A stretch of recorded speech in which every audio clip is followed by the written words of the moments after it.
Hello, I have a very important question for you. You think my face more like a potato or an onion? Both. Both!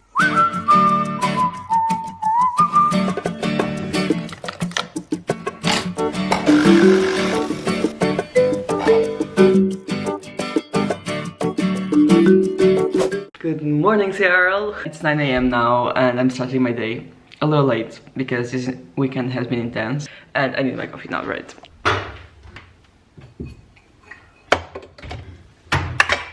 Are you one of the type of person that needs a coffee to be alive? Sometimes like, a lot of energy, but not social energy, just the type of energy that you just by yourself working and I'm very productive in the morning, but not the type of energy I'm like,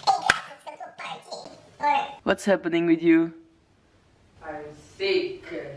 I'm constipada. She's sick and I was almost sick as well because it's so cold. So cute. Woo! We find it funny that now when people are sick, like someone's sick and you don't assume that it's just normal cold, you just assume that it's COVID immediately and you don't want to be with that person. I want to go for a run and I cannot eat a lot, but I need to eat something. I'm eating blueberries. I think this is my first ever proper vlog. Should I just vlog everything that's happened in my day or my thoughts or I don't know. This looks like a commercial. Bye. I don't like honey. No, this you like. To me, marketing's about values. Imagine you are sick. Imagine you are sad. The only thing that would make your day brighter and bring some sun that is missing from the day. Let me present you to Honey Continente. Have you been drinking? No. Well, is honey vegan or not? That's like a barrel that I've been fighting. Is honey vegan or is it honey not vegan? What is it? Abraço. Sai! Sorry, okay. When no one is around you because you have COVID. I want to run, but I will have this issue that I'm just gonna eat blueberries and a little bit of nuts, but then I eat the whole world and then I'm super full.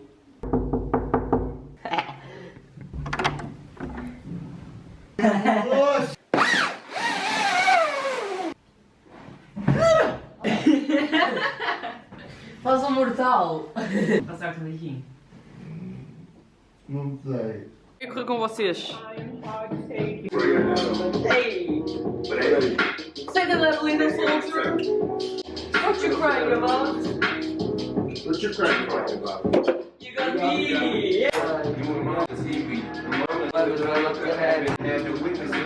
It's gonna buy you a mockingbird. Don't say don't you to you. Bicho, que eu tô indo na casa.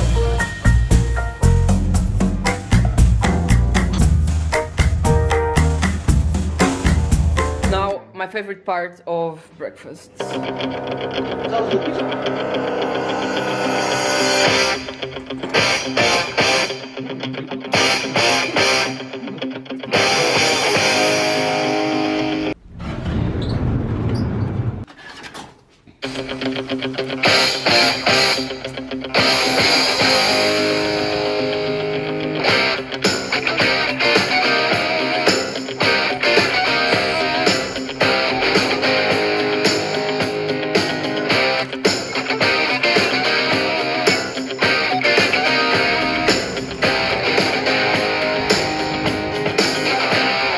When we have a place like this, we don't value it because it's home and it's something that we see every day. So it's just normality.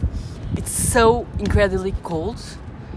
I haven't been living in Portugal for almost 2 years, and so you travel a lot, you speak with a lot of international people, and your brain starts changing to the language of that country, or just to English in general. So it's like something that happens with people that speak a lot of English. You're not going to become native in English and your native language starts fading, so you're not able to speak Portuguese or English or anything. So I start speaking Portuguese and it's like a mix and it's annoying sometimes. The only words that I actually know in Portuguese right now is frio Portugal is not known for being a cold place. It's not cold at all. The only problem is that now it's like 0 degrees, and you go to the north, they're more used to having cold, so it's cold all the time. So they have good isolation, and they have good heaters, and in my house there's nothing. So I start having these things.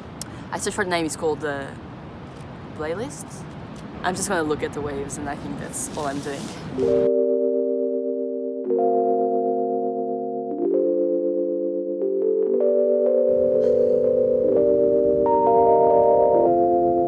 Have no more battery, but I'm really hungry, so I'm gonna make lunch. Vegan beetroot burgers. I know I can be unkind, but you're not always understanding. I like to take my time, but time is what you're always chasing. I know I like to hide. Battery, no more battery. Welcome to the mess. Welcome to the mess.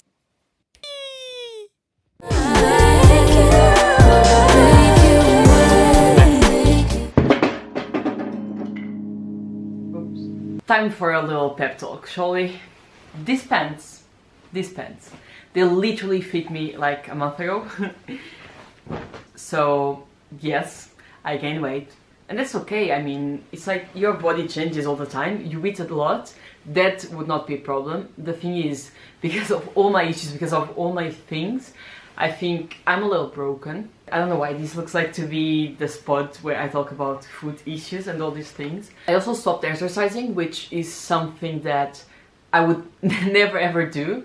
I've been exercising very consistently, almost every day since I was 12, because I practice, just a little backstory, I practiced track and field since I was 12. And I had practices of 3 hours every day. I was running like 10k, and then we had a lot of competitions every weekend. We went to the nationals, went to the internationals. I thought that I was going to be a professional runner. I did this 10k race where I saw Rosa Mota, which is a Portuguese champion. That's her, she's a queen. From the Olympic Games. And I was almost finishing, and I was seeing her, and I was like, I need to go talk with her. And I talked with her, and she gave me an autograph. And I thought I wanted to be a professional runner, so I could never ever stop running. Yes, I had a lot of like, I want to just be the best. But what did that lead to? Well, that lead to a lot of eating disorders, a lot of food issues, a lot of body image issues. Then I had to do the whole reverse process to be able to bring me where I am. And I've been able to keep a balance because I've been living alone almost ever since I was 16. So I meal prep, and I planned my meals and where I eat and where I would buy and all these type of things, so I could be very organized. And I stopped exercising now because on the quarantine, ever since I came home, I struggle a lot with food because it's like a free buffet, right? The food is amazing and I eat a lot. I cannot control myself when there's all these big amount of food, so I was eating a lot. And then I noticed this pattern that I was also exercising a lot to be able to try to compensate for where I was eating, which is an issue, which is a problem. And I was like, okay, I'm gonna stop exercising as much to be able to control my eating habits. Let me introduce you to a small mini series I'd like to call What They Should Teach You in School. So basically you have hunger hormones, which are leptin and ghrelin. Leptin is produced by fat cells, and so the more fat you have, the more leptin is produced. And basically leptin suppresses your appetite, and ghrelin does the opposite, which is increasing your appetite. So when you segregate more ghrelin, you are hungry more often. So when you feel like very hungry, it's because you have a lot of ghrelin. And then as you eat, leptin is the one that suppresses your appetite, so it tells you that you're full and you stop eating. So supposedly the fatter you are, the bigger you are, the more leptin you'd have, so the more your appetite would be suppressed. But new studies were found that they tell you that you create a lot of resistance to leptin, which would mean that you can eat non-stop and you don't know when to stop. And so I noticed something was wrong with me, and I was like, okay, this has to be related with eating disorders. Like I must have some sort of an issue with my leptin ghrelin sort of balance, so I need to fix this. and then I stopped exercising so that I could understand better how I was feeling surrounding food, and I was just eating as I can, because like it's so hard when you have to be like, okay, I need to eat because my body wants, but at the same time, please stop eating, please don't eat that much. And I would love to tell you that I'm a self-love, like I love my body, everything kind of queen, which I sort of am, as I am a little detached from my body image. But at the same time, when I look at myself in the mirror, sometimes I want to cry. Sometimes I'm like, I could exercise and just eat healthy because I know how to, and I would have a better body. But then I'm like, okay, this is a step of the process as well. So you need to actually just accept that your belly is expanded, because obviously if I eat so much, like I overeat all the time, my belly is like, and I'm still working a lot on self-acceptance, self-love. I mean a good point, because I'm like, okay, your body is like amazing, it keeps you moving because your body is amazing. But at the same time, when you just cannot control yourself, you have to just work on it, and now it's so much better. Because I used to be so scared of coming home, but anyways. Just try to listen to your body, like kind of triggers and wherever it's happening in your mind, and to try to do something about it. My battery is off again, but anyways, I think you're probably over with my face by now, because I would be too. This is me. This is also me. This is also me. And these I drew. This is also me. I'm very narcissistic. But I think I'm already talking too much, so thank you for watching. If you watch up until here, I really appreciate you. Bye!